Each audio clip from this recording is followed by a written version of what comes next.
এজন্য নবী পাক সাল্লাল্লাহু আলাইহি ওয়াসাল্লাম ইরশাদ করেন, যে ব্যক্তি মৃত্যুকে দৈনিক 20 বার স্মরণ করে, কমপক্ষে কয়বার? মৃত্যুর কথা মনে করে 20 বার। আজকে আমাকে চলে যাওয়া লাগতে পারে, কিছুক্ষণ পরে আমার ডাক আসতে পারে, আজকে রাতটা হয়তো আমি পার করতে পারবো না, সকালের আগেই আমাকে ডেকে নিয়ে যেতে পারে। যখন চলে যাব, ঘর বাড়ি, আত্মীয় স্বজন, মিল, ফ্যাক্টরি, জমি জমা, ক্ষমতা এবং ডিগ্রি, এগুলো কোনো কিছুই সাথে যাবে না।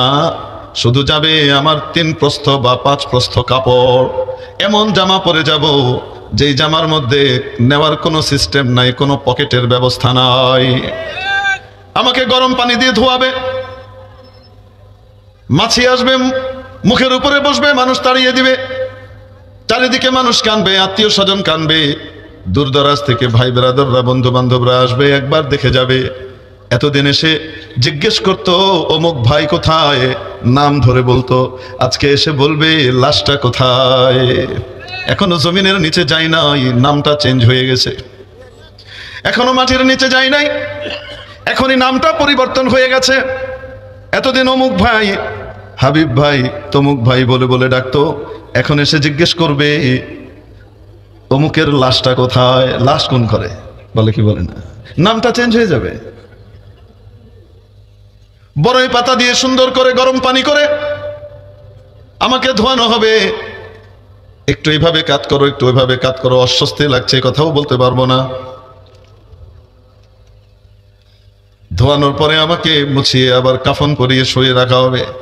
মানুষজন আসবে, কেউ চোখের পানি মুছবে, আবার কেউ দোয়া করবে, আবার কেউ এমনিই চলে যাবে। আমার নামাজের জানাজা সকলে পড়বে, আমার জানাজার নামাজ সকলে পড়বে। তারপরে কাঁধে করে নিয়ে কবরে নিয়ে যাওয়া হবে। কবরটা সাধারণত এমন জায়গায় হয় যেই জায়গাটার প্রয়োজন এলাকাবাসী এবং নিজেদের আত্মীয় স্বজন অনুভব করে না। আমার বানানো বাড়ি, আমার বানানো আঙিনা এবং উঠোন, এই সামনের সুন্দর জায়গাটা, লনটা, যে জায়গাটাকে আমি বড় পছন্দ করতাম, বিকেলে বা অবসরে ওখানে বসে একটু আনন্দ নিতাম, মুড ফ্রেশ করতাম। সুন্দর বাগানটাকে দেখবার জন্য জানালা খুলে বারান্দার মধ্যে এসে বসে বসে নয়নাভিরাম সেই দৃশ্যটা দেখতাম। যেই জায়গাটা আমার কাছে সবচেয়ে প্রিয় ছিল, বাড়ির সামনের জায়গা, ওই জায়গাটায় আমার জন্য জায়গা বরাদ্দ হবে না। কেউ যদি বলে ওনার এই জায়গাটা বড় পছন্দ ছিল, চলো এই জায়গাতেই দাফন করি। মানুষজন বাসায় ঢুকবে, আসবে, যাবে, পাশে দেখবে, একটু সালাম করে যাবে, একটু দোয়া পড়ে যাবে, একটু তিলাওয়াত করে বকশিশ করে যাবে, এখানে দিই। সাথে সাথে আত্মীয় স্বজনের মধ্যে, ওয়ারিসদের মধ্যে দেখবেন বেঁধে গেছে, গন্ডগোল লেগে গেছে। এতক্ষণ চোখের পানি পড়ছিল, হঠাৎ চোখের পানি দেখবেন শুকিয়ে গেছে, আর আলোচনা শুরু হয়ে গেছে, পাগল নাকি, এখানে কবর দেয় নাকি, দুনিয়াতে কেউ এরকম জায়গায় কবর দেয় নাকি, হুরা তাইন ভয় পাইব, বাচ্চারা ভয় পাবে, এখানে দেওয়া যায় নাকি। আরেকজন বলবে এটা কত দামি জায়গা, এই জায়গাতে তো এই হবে সেই হবে, ভবিষ্যতে জায়গা ভাগ হওয়ার পরে এখানে একজন বাড়ি করবে, এখানে একটা কবর থাকলে বাড়িটা কিভাবে করবে। একটু আগে যে জমিটা আমার ছিল আমি মনে করতাম আমার, যে বাড়িটা আমার ছিল আমি মনে করতাম আমার, রূপটা চলে যাবার সাথে সাথে এখন এটা অন্যের হয়ে গেছে। আমার পালা বাবুরাই তারা আমাকে বাড়ির সামনের সবচেয়ে ক্রিম জায়গাটা দিতে রাজি নয়। मौत जिस दिन आ गई दुनिया की दौलत क्या हुई, मौत जिस दिन आ गई दुनिया की दौलत क्या हुई, रूह तन से उड़ गई मुर्दा की हालत क्या हुई, रूह तन से उड़ गई मुर्दा की हालत क्या हुई। कैसे कैसे ताजदारा बादशाह चल गए, वो खजाने बाला खाने शान शौकत क्या हुई, वो खजाना बाला खाना शान शौकत क्या हुई। कैसे कैसी खूबसूरत रानियां शाहजादियां तन बदन सब गल गए हैं, शक्ल सूरत क्या हुई। যে ব্যক্তি দৈনিক 20 বার কল্পনা করে আজকে আমাকে যাওয়া লাগতে পারে, আমার কত কাজ পড়ে আছে, কত ওসিয়ত বাকি আছে, কত নসিহত বাকি আছে, অমুককে তমুককে কত কিছু বোঝানোর বাকি আছে, দিক নির্দেশনা বাকি আছে, অমুক টাকা পায়, অমুকের কাছে আমি পাই, ওয়ারিসদেরকে এগুলো বলে যাওয়া দরকার।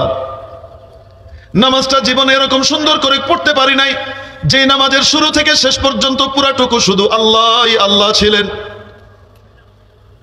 যে নামাজের ভিতরে দুনিয়ার কিছু ঢুকে নাই, দোকান ঢুকে নাই, বাড়ি ঢুকে নাই, আত্মীয় স্বজন ঢুকে নাই, চাকরি বাকরি ঢুকে নাই, বইপত্র ঢুকে নাই, অন্য কিছু ঢুকে নাই, শুরু থেকে নিয়ে শেষ পর্যন্ত শুধু আল্লাহ আল্লাহ একজনই ছিলেন, কোনো দিকে দৃষ্টি যায় নাই। এইরকম নামাজ তালাশ করলে দেখা যায় গোটা জীবনে একটা নামাজ বের করাও বড় কঠিন হয়ে পড়ে। একটা নামাজও তো আমার এমন হয় নাই যে নামাজটা মাবুদের সামনে পেশ করতে পারি, হায় রে আমার কত কাজ বাকি, আজকে যদি হঠাৎ ডেকে নিয়ে যায় কি বিপদে পড়বো, একটু নামাজটা সুন্দর করে পড়ি। যে ব্যক্তি প্রত্যেক দিন 20 বার মৃত্যুর স্মরণ করে, স্মরণের মাঝে আনতে থাকে মারা গেলে কি হতে পারে,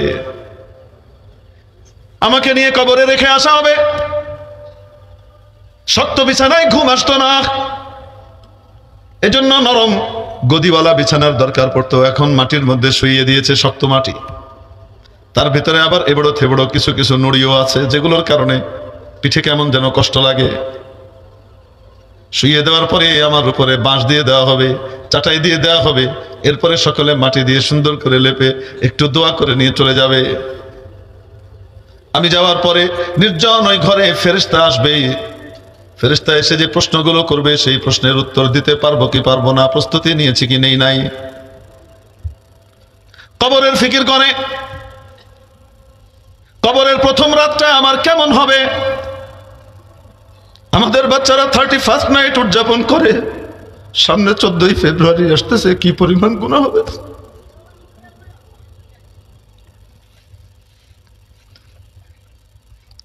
উম্মতের কত মানুষের সতীত্ব যাবে, কত মানুষ জিনার কাজের ভিতরে লেগে যাবে। বাঁচানোর জন্য কোন রকমের ব্যবস্থাপনা আমরা নিয়েছি কিনা আমাদের কোনো হিসাব নাই। আজকে যদি নবী মুহাম্মদ রাসূলুল্লাহ সাল্লাল্লাহু আলাইহি ওয়াসাল্লাম জিন্দা থাকতেন, উম্মতের এই অবস্থা দেখতেন কেমন অস্থির হতেন। প্রিয় মুহতারাম দোস্ত, কত মানুষের জীবন যাবে, ঈমান যাবে, কতজনের জীবনের সবচেয়ে দামি সম্পদটা নষ্ট হবে, কতজন মওলাকে নারাজ করবে। যদি একটু চিন্তা করতে হয় রে, অ্যাক্সিডেন্ট হয়ে তো যে কোনো সময় মারা যেতে পারি, যে রাতটা বড় আনন্দে কাটাবার নিয়ত করেছিলাম সেই রাতটা আমি কবরের মধ্যে, আমার পাশে আর কেউ নাই, কেউ আসে না, কেমন রাতটা হবে আমার। 31st নাইট উদযাপন করবার জন্য মানুষ কত প্রস্তুতি নেয়, যদি একটু ভাবতো কবরের ফার্স্ট নাইটটা আমার কেমন হবে, খোদার কসম কখনোই সমস্ত কাজে লাগতো না।